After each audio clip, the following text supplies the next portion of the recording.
Secret history के अनुसार Temujin और जमुखा के अनुयायियों ने 1.5 साल तक एक साथ डेरा डाला, जिसके दौरान उनके नेताओं ने अपने अंदाज समझौते को फिर से बनाया और एक कंबल के नीचे एक साथ सोए। स्रोत इस अवधि को घनिष्ठ मित्रता के रूप में प्रस्तुत करता है, लेकिन रत्चनेवस्की ने सवाल किया कि क्या तेमुजिन वास्तव में मर्किट्स की सहायता के बदले में जमुखा की सेवा में शामिल हुआ था।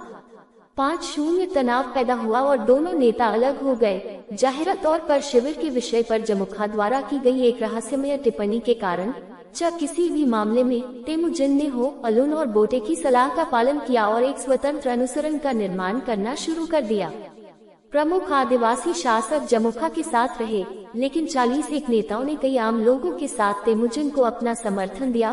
52 कई लोग तेमुजिन की एक निष्पक्ष और उदार राजा के रूप में प्रतिष्ठा से आकर्षित थे जो बेहतर जीवन की पेशकश कर सकता था, जबकि उसके जादूगरों ने भविष्यवाणी की थी कि स्वर्ग ने उसे एक महान भाग्य आवंटित किया था। तेमुजिन को जल्द ही उसके करीबी अनुयायियों ने मंगोलों के खान के रूप में मान्यता दे दी। 54 तोगरुल अपने जागीरदार की पदोन्नति से खुश था, लेकिन जमुखा नाराज था। तनाव खुले तौर पर दुश्मनी में बदल गया और 1187 के आसपास दोनों नेताओं के बीच दलन बलजुत में लड़ाई हुई। दोनों सेनाएं बराबरी पर थीं, लेकिन तेमुजिन को स्पष्ट हार का सामना करना पड़ा। बाद में रशीद अल दीन सहित इतिहासकारों ने कहा कि वह विजयी हुआ, लेकिन उनके खाते खुद और एक दूसरे का खंडन करते हैं। 55 रत्चनेवस्की और टिमोथी में जैसे आधुनिक इतिहासकारों का मानना है कि यह बहुत संभव है कि तेमुजिन ने दालान बलजुक में संघर्ष के बाद के दशक का एक बड़ा हिस्सा उत्तरी चीन में जुरचेन जिन राजवंश के सेवक के रूप में बिताया हो। 5-6 झाओ हॉन ने दर्ज किया कि भविष्य के चंगेज खान ने जिन के गुलाम के रूप में कई साल बिताए। पूर्व में इसे राष्ट्रवादी अहंकार की अभिव्यक्ति के रूप में देखा गया था।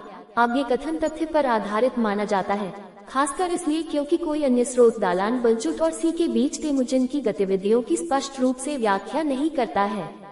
1195 5-7 सीमा पार शरण लेना असंतुष्ट स्टेपी नेताओं और बदनाम चीनी अधिकारियों दोनों के लिए एक आम बात थी।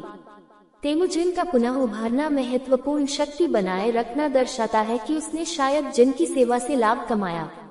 झाओ हॉन्ग ऐसी किसी वर्जना से बंधा नहीं था।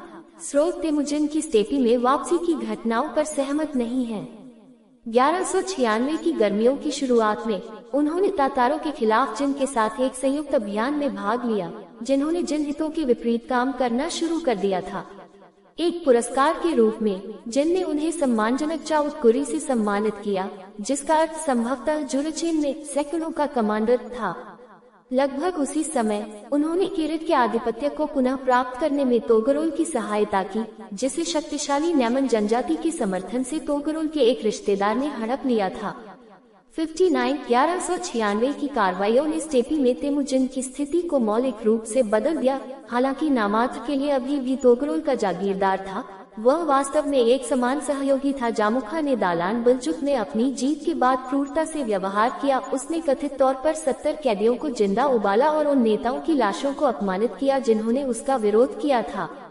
परिणाम स्वरूप येसुगेई के अनुयायी मुंगलीग और उसके बेटों सहित कई असंतुष्ट अनुयायी तेमुजिन के पास चले गए। वे शायद उसकी नई मिली संपत्ति से भी आकर्षित हुए थे। 6 तेमुजिन ने अवज्ञाकारी जुर्किन जनजाति को वश में कर लिया, जिसने पहले एक दावत में उसे नाराज किया था और तातार अभियान में भाग लेने से इनकार कर दिया था। अपने नेताओं को मारने के बाद उसने प्रतिशोध में एक मंचित कुश्ती मैच में बेलगुटिल को प्रतीकात्मक रूप से एक प्रमुख जुर्किन की पीठ तोड़ने को कहा। ये बाद की घटना